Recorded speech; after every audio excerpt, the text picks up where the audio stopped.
warahmatullahi wabarakatuh. Waalaikumsalam warahmatullahi wabarakatuh. Bagaimana anak-anak, kabarnya sehat kan? Sehat, Pak. Alhamdulillah. Mari kita mulai pelajaran ini dengan membaca basmalah secara bersama-sama. Bismillahirrahmanirrahim. Baiklah Bapak, kemudian akan mengabsen kalian. Yang pertama, Aldo Fatursi. Hadir, Pak. Kedua, Wahyu Kristanto. Hadir. Yang ketiga, Dana Sumbaga. Hadir, Pak. Yang keempat, Habib As-Siddiq. Ya. Ya, baik.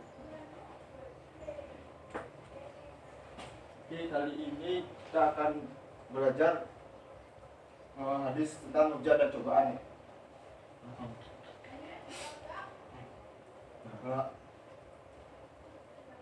Hadis ini merupakan hadis riwayat At-Tirmidzi dari Mus'ab bin Sa'ad dari ayahnya.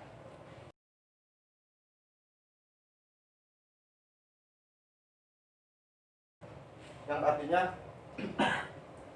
telah menceritakan kepada kami, Qutaibah telah menceritakan kepada kami Ahmad bin Zaid dari Hashim bin Bahdalah dari Mus'ab bin Sa'ad dari ayahnya berkata, aku berkata, wahai Rasulullah, siapakah manusia yang paling berat ujiannya? Lalu beliau menjawab, para nabi, kemudian yang sepertinya, kemudian yang sepertinya. Sungguh seseorang itu diuji berdasarkan agamanya. Bila agamanya itu kuat, maka ujiannya pun berat. Sebaliknya, bila agamanya lemah, ia diuji berdasarkan agamanya. Ujian tidak akan berhenti menimpa seorang hamba sehingga ia berjalan di muka bumi dengan tidak mempunyai kesalahan. Selanjutnya, di sini bentuk-bentuk ujian dan musibah ya. Yang pertama itu ada al-bala, yang artinya sesuatu yang datang langsung dari Tuhan tanpa keterlibatan manusia kecuali menerimanya. Yang kedua, musibah, sesuatu yang tidak menyenangkan yang menimpa manusia. Yang ketiga, al-ibtila, artinya musibah yang dikenakan kepada orang baik ketika melakukan kebaikan sebagai tanda kasih sayang Allah kepada hambanya yang taat. Yang keempat, akhirnya ujian atau siksaan yang berarti bencana itu datang dari perbuatan seseorang atau kelompok, tapi kelompoknya mengenai orang yang tidak bersalah.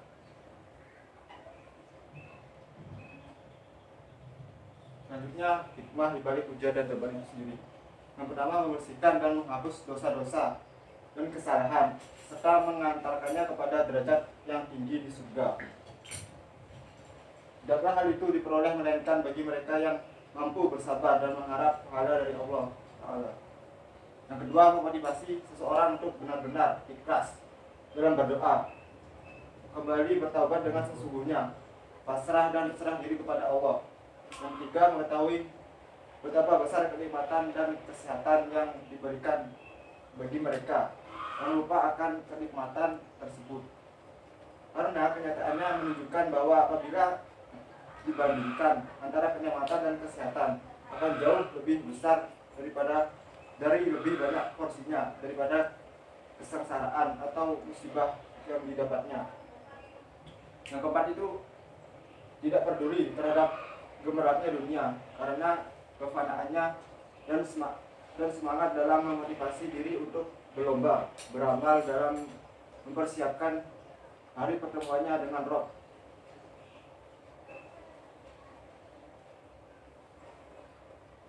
Sampai di sini materi kita lanjutkan dengan sesi tanya jawab ya.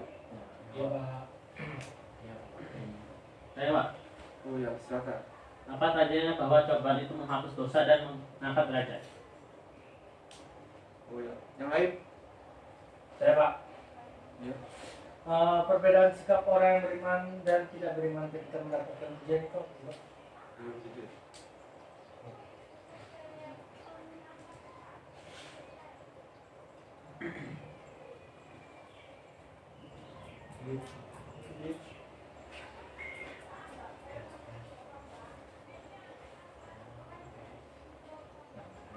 Pertanyaan yang pertama itu perbedaan sikap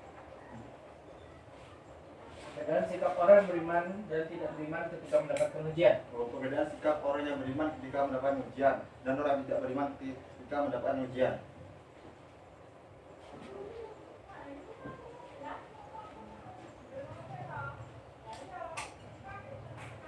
Jadi perbedaannya itu ketika orang yang diuji itu beriman ketika musibah, maka dia itu akan bersabar. Bersabar meyakini bahwa di setiap musibah yang ditimpanya masih ada batas-batas kemampuan manusia. Sebab Allah itu tidak akan menguji hambanya lebih dari batasan kemampuannya. Nah, jika seseorang yang tertimpa musibah itu orang yang tidak beriman, maka dia itu kemungkinan akan putus asa gitu. Putus asa sehingga menyebabkan ingkar kepada Tuhannya, seperti itu. Yang kedua tadi, perbedaan bahwa ujian itu merupakan penghapus dosa dan mengangkat derajat manusia sendiri. Jadi perbedaannya itu tanda bahwa cobaan itu mengangkat derajat seseorang itu adanya sebuah keridoan dan persetujuan. Jiwanya tenang serta damai dalam ketentuan sampai terlampaui selesai.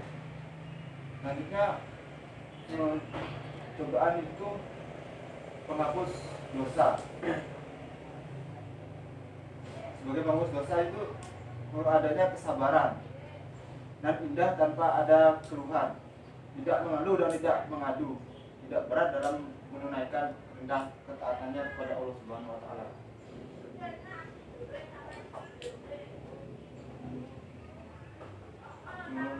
Sampai di sini apakah masih ada bertanya? Ada, Pak. Mungkin tidak ada, Pak. Tidak ada. Oh, begitu. Udah hafal semuanya ya? Iya. Oh, ya udah. Udah, jika tidak ada yang perlu ditanyakan lagi, kita akhiri saja ya. Semoga pertemuan kita pada hari ini diridhoi oleh Allah dan mendapatkan manfaat dari materi ini. Sekian itu saja. Wassalamualaikum warahmatullahi wabarakatuh. Waalaikumsalam.